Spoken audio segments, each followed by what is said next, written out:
महायुतीचा मुस्लिम मतांच्या ध्रुवीकरणाचा प्रयत्न, मुस्लिमांचा मवियाकडचा ओढा रोखण्याची रणनीती, मलिकांमुळे भाजपला राष्ट्रवादी नकोशी, राज्यात आतापासून महापालिकेच्या निवडणुकीचे पडघम वाजू लागले।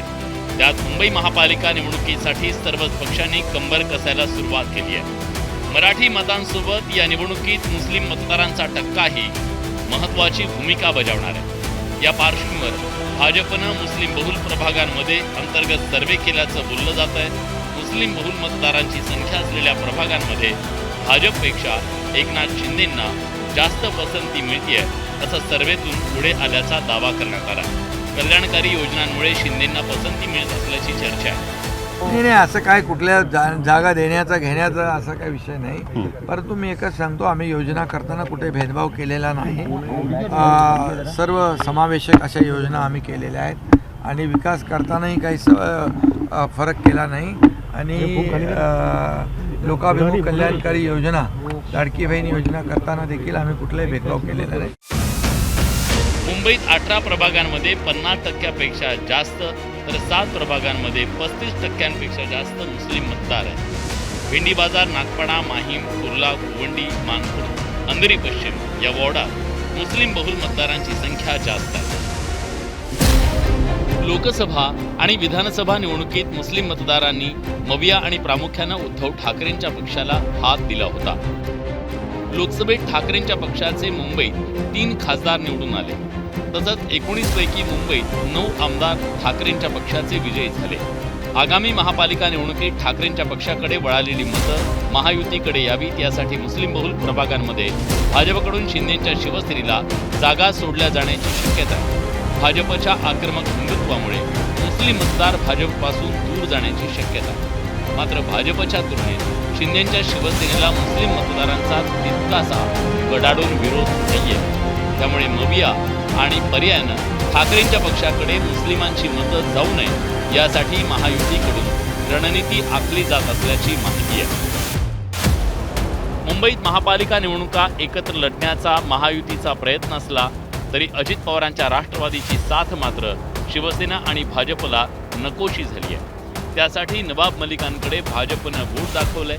नवाब मलिकांविरोधात कथित मनी लॉन्ड्रिंग प्रकरणात आरोप निश्चित झालेत। अंडरवर्ल्ड डॉन दाऊद इब्राहिमच्या मालमत्तांशी संबंधित कथित मनी लॉन्ड्रिंग प्रकरणात नवाब मलिकांना तुरुंगवारी झाली।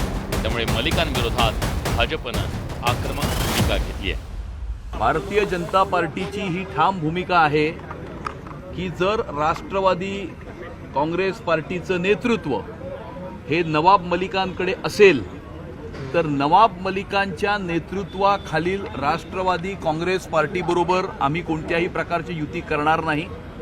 नवाब मलिकांचं नेतृत्व नसेल तर राष्ट्रवादी काँग्रेस पार्टीबरोबर युती करण्यास आमचा कुठलाही विरोध नाही। परंतु नवाब मलिकांचं नेतृत्व हे भारतीय जनता पार्टीला कदापि मान्य नाही आणि नवाब मलिक बरोबर कोणत्याही प्रकारचं संबंध भारतीय जनता पार्टी ठेवणार नाही। आमचे नेते आशिष शेलार साहेबांनी फार स्पष्ट भूमिका घेतली आहे। नवाब मलिकांच्या नेतृत्वात राष्ट्रवादी जर लढणार असेल तर राष्ट्रवादी बरोबर भारतीय जनता पार्टी कदापि जाणार नाही। ज्या नवाब मलिकांवरती दाऊद बरोबर, हसीना पारकर बरोबरचे आरोप आहेत, ज्या आरोपांना आम्हीच स्वतः ज्याच्यावरती आरोप केले होते त्यांच्याबरोबर त्यांच्या नेतृत्वात जाण्याचा प्रश्नच उद्भवत नाही। अजितदादांनी त्यांचं मुंबईचं नेतृत्व बदललं तर निश्चितपणे आम्ही त्यांच्याबरोबर जाऊ। नवाब मलिकांवरून महायुतीत कुरबुरी सुरू असताना याच मुद्द्यावरून विरोधकांनी भाजपला घेरले। नवाब मलिक जे आहेत ते मागच्या वेळेला सभागृहामध्ये जाऊन कुठे बसले होते, काय सांगितलं त्यांनी? एकमेकाला पत्र लिहिण्याची नाटकं करतात हे मुख्यमंत्री आणि उपमुख्यमंत्री, कडेकडेला बसतात आणि पत्र कसली लिहितात। मी स्वतः ज्या वेळेला नवाब मलिक आमच्याबरोबर नाही असं सांगितलं त्यावेळेला नवाब मलिकांचा सीट नंबर काय आहे आणि तो सीट नंबर कोण देतं? अध्यक्षांच्या ऑफिसमधून दिला जातो, सचिवालयातून दिला जातो। त्यावेळेला मी ते बघितलं की नवाब मलिकांना इकडे जरी बसायला लावलं असलं तरी सत्ताधारी पक्षाच्या बाजूलाच नवाब मलिकांचा सीट नंबर होता। याचा अर्थ की हे लोकांना वेडे समजतात, मी वेडे बनवतात। मुंबई महापालिका काबीज करण्यासाठी महायुतीनं रणनीती आखायला सुरुवात केली। हिंदुत्वाच्या मुद्द्यावरून भाजपनं आक्रमक भूमिका घेतली आहे, तर दुसरीकडे मुस्लिम मतही मोबियाकडे, त्यातल्या त्यात प्रामुख्यानं ठाकरेंच्या पक्षाकडून वळू नये यासाठी भाजप रणनीती आखत असल्याचं दिसून येतं। Report news 18 Lokmat.